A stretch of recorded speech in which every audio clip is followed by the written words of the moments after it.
Hi there, future scientists and math wizards. Welcome to Smile Road. I'm Sir M, and I created this channel just for you, senior high school students looking to make science and math easier, clearer, and yes, even more fun. On Smile Road, we explore exciting lessons in general science, solve real life problems in general mathematics, and learn how these subjects connect to the world around us, from floating boats to your monthly budget. Each meeting, I'll guide you through lessons using simple explanations, real life examples, and even a few challenges to keep your brain sharp. Whether you're reviewing for exams, catching up on class topics, or just curious about how the world works, you're in the right place. Don't forget to hit that like, subscribe, and notification bell so you won't miss any of our learning adventures here on Smile Road. So, are you ready to start this journey with me? Let's walk the road of knowledge with a smile. Our lesson for today is about biology, quarter 3 for grade 11 general science. And the title of our quarter 3 biology lesson 5, when systems fail, effects of injuries and disorders on the human body. Our intended learning outcomes. By the end of this discussion, the learners will be able to A. Describe the structure and function of the ACL and the diaphragm.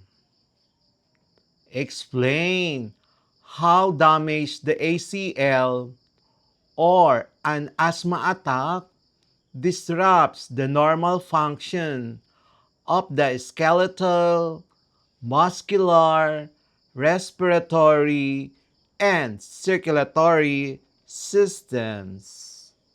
Letter C. Analyze the systemic effects of localized damage of an organism's overall health and performance. The systemic impact of localized damage.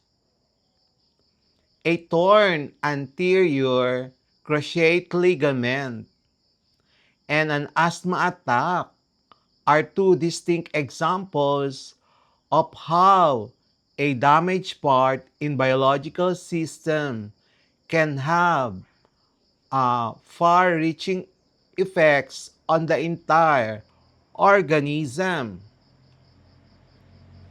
While one involves a mus- musculoskeletal injury and the other a respiratory condition, but illustrate the principle that a localized problem can cascade into widespread systemic dysfunction due to the interconnectedness of the body's systems.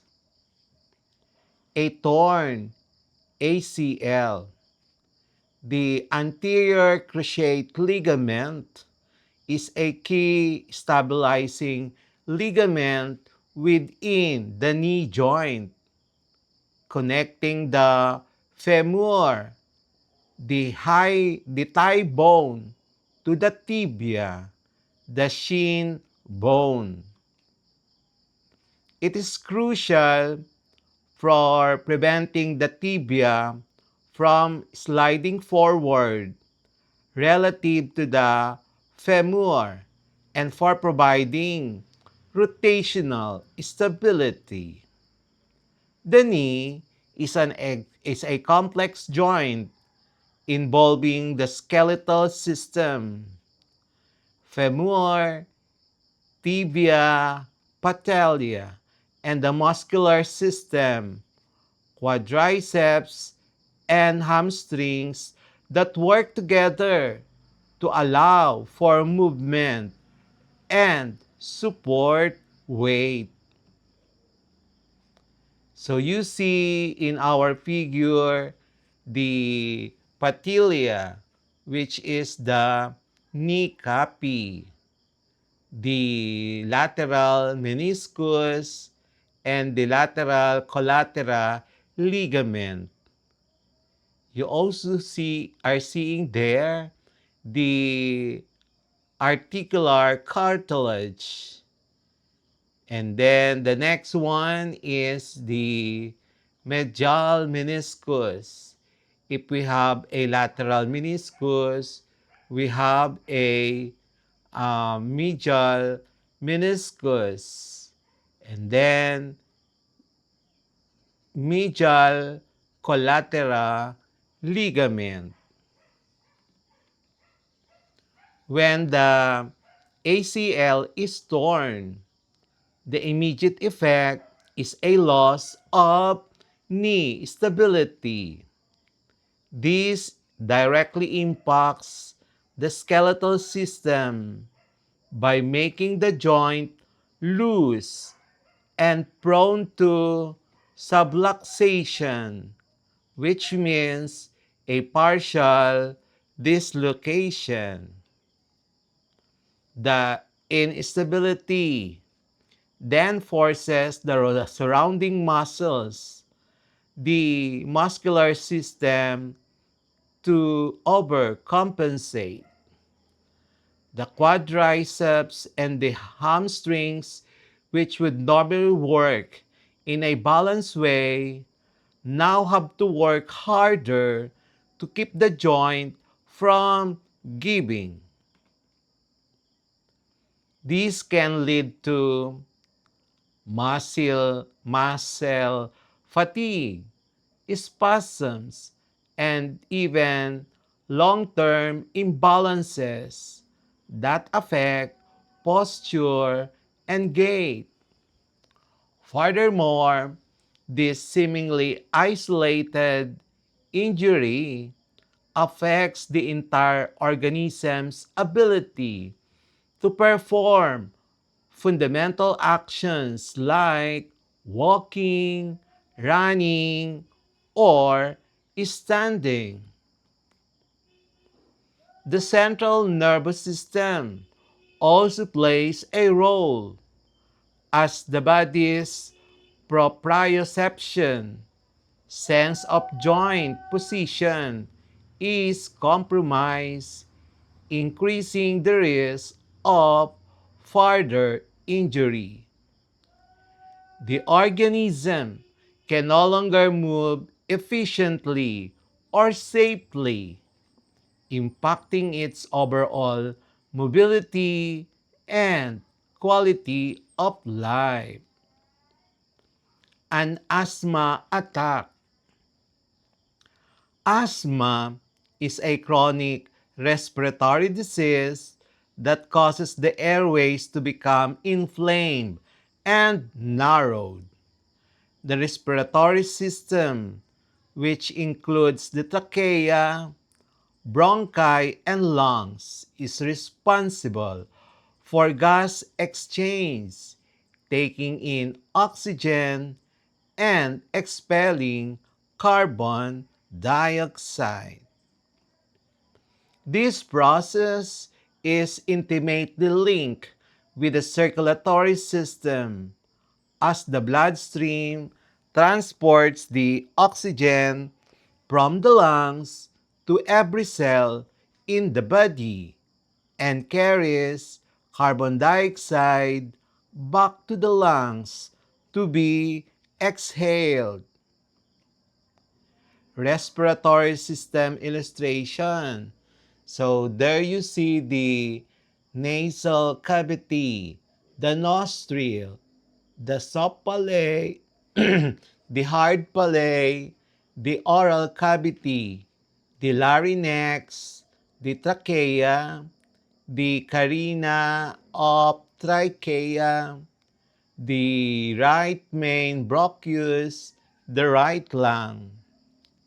And then you see in there the diaphragm, the left lung, the left main bronchus bronchi.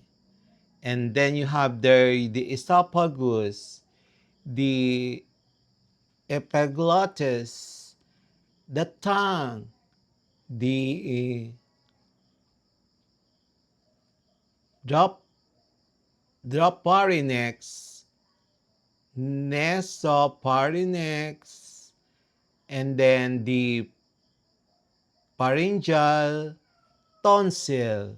And all of them, the three of them, they belong to the pharynx. And that is the illustration of the respiratory system. During an asthma attack, the smooth muscles lining the bronchioles contract. We call it bronchoconstriction, and the airways swell with excess mucus. This localized damage in the respiratory system's air passages significantly restrict airflow. The direct consequence is difficulty breathing and wheezing. However, the effects don't stop there. Because less oxygen can enter the lungs, the circulatory system is unable to transport sufficient oxygen to the body's tissues. This is a critical problem, as cells require a constant supply of oxygen for cellular respiration to produce energy. A lack of oxygen, we call it hypoxia, can lead to a range of systemic issues, including an increased heart rate, and as the heart attempts to pump blood faster to compensate for the low oxygen levels. This puts a strain on the cardiovascular system. In severe cases, it can affect the brain and other vital organs, leading to dizziness, confusion, and even loss of consciousness. The entire organism's metabolic processes are compromised due to a failure in the respiratory system's ability to perform its core function, illustrating a clear link between a localized respiratory problem and widespread systemic distress. This is our second intended learning outcomes. By the end of the lesson, the learner should be able to identify the body systems involved in movement and gas exchange, skeletal, muscular, respiratory, circulatory. Explain how a torn ACL affects the interaction between the skeletal and muscular system.